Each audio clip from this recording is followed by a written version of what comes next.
Pero ayun na nga, pasalamat din po tayo. Dahil yung sa hiling ng iba, na ang gusto nila, si Kalinga Prab, ang manood, ayan po, natupad po ang gusto nyo. At sana, iwasan na po nyo sana guys, yung pangbabas, please. Alam nyo sa totoo lang, sa tuwing kayo pangbabas, ako po ang magiging masama nito. Sa maglangga, sa totoo lang.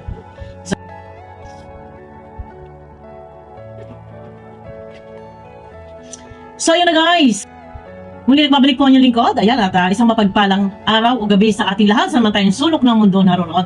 Ayun na guys, no? At eto, baka meron pang hindi nakakapanood po sa premiere ni Kalinga Prab.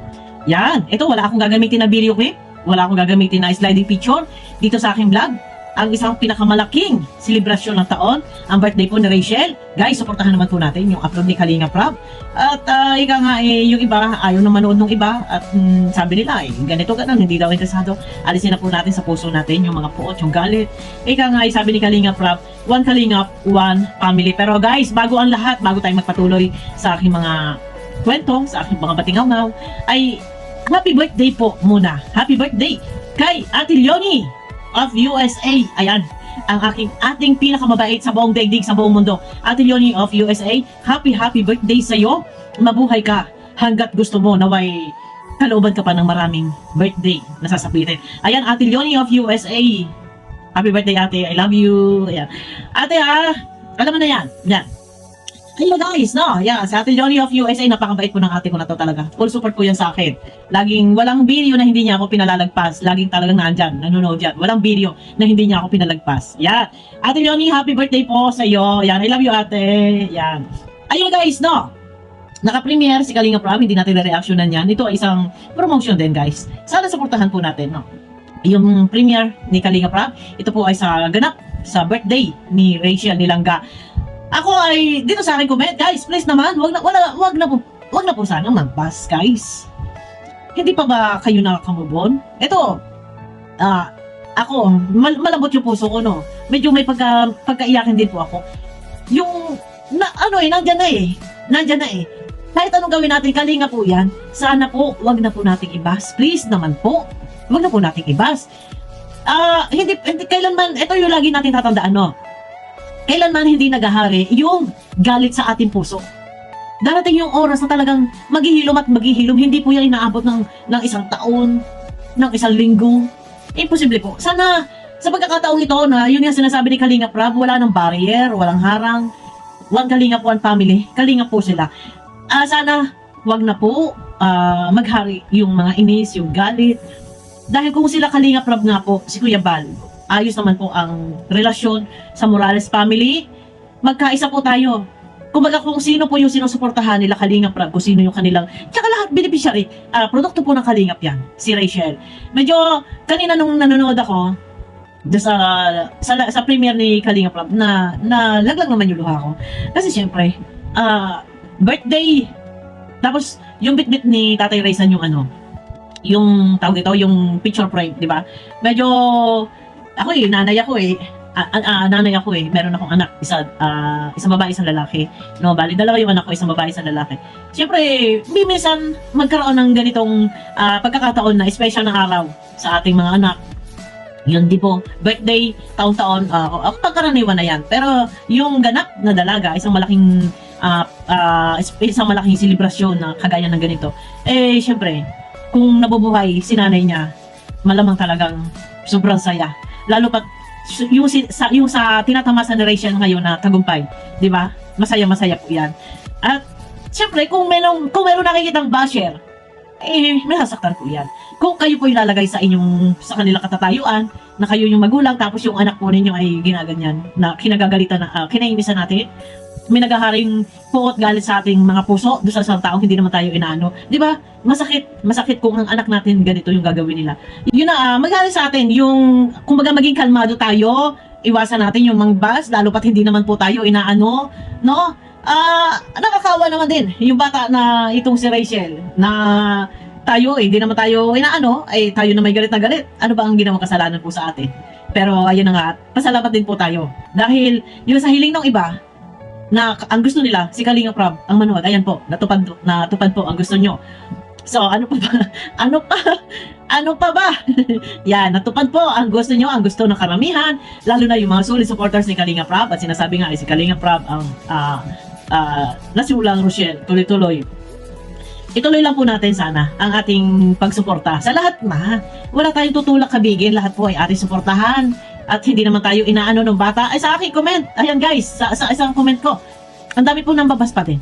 Mamaya i-off ko po yan. Kasi, syempre, pag nabasa naman to ng tatay, halimbawa, si tatay Raysan o si Rachel, syempre, ay sa halip na masaya at katatapos nga lang ng birthday, another sama na naman ng loob ang mararamdaman. Naiintindihan ko sila, yung mga viewers, naiintindihan ko kayo sa part nyo na syempre kaya nga may comment section para mailabas natin kung ano yung ating salubin, pero kung makakasakit naman po sa damdamin ng iba, di ba? Kayo po ano magay sa sitwasyon na yung mga comment ay para sa inyo na parang talagang isinusuka kayo, 'di ba? Masasaktan po kayo. Kayo po yung lumagay sa sitwasyon, 'di ba? Naiintindihan ko, yung iba talagang ano nga ba naman ang silbi ng comment section? Kung hindi magko-comment ng kanilang damdamin, yung kanilang nararamdaman. Naiintindihan ko 'yan. Yung iba, yung nararamdaman nila, adwang-adwa sila. Pero para sa akin po, siguro magbubuna po tayo. Minsan lawakan po natin ng kaisipan. Mag-isip po tayo, bakit nga ba kailangan na maghari sa ating isip, sa ating puso? Yung puot, yung inis, yung galit. Na yung tao naman wala namang ginagawang masama sa atin. Isang halimbawa na lang po, kung tayo ay merong mga anak na ganito mangyari, di pa napakasakit po, no? Yun na. Pero ayun na, ang sa akin nga, at kasi ang galawan, ang tayo ay kami mga vlogger, nasa social media. No, may kasabihan na kung ayaw mong mabas, gawin mong private ang iyong buhay. Pero, yun nga, may kasabihan nga po tayong ganun. Pero tayo naman mga viewers, hanggat kaya natin magtimpi, kaya natin pairalin yung ating lawak ng kaisipan at ika nga ay konting control sa ating sarili. Kaya po natin yung kontrolin ng ating sarili.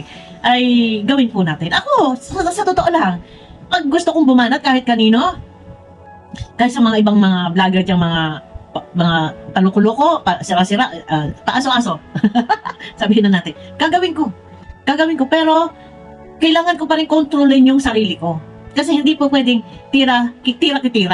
Kailangan pa rin na magkontrol sa sarili dahil makakasakit ako ng damdamin ng kapwa. No. Kung before, marami din ako nasasaktan, yan ay minsan ay talagang napapagsisihan ko din na ako'y may nasasaktan tao.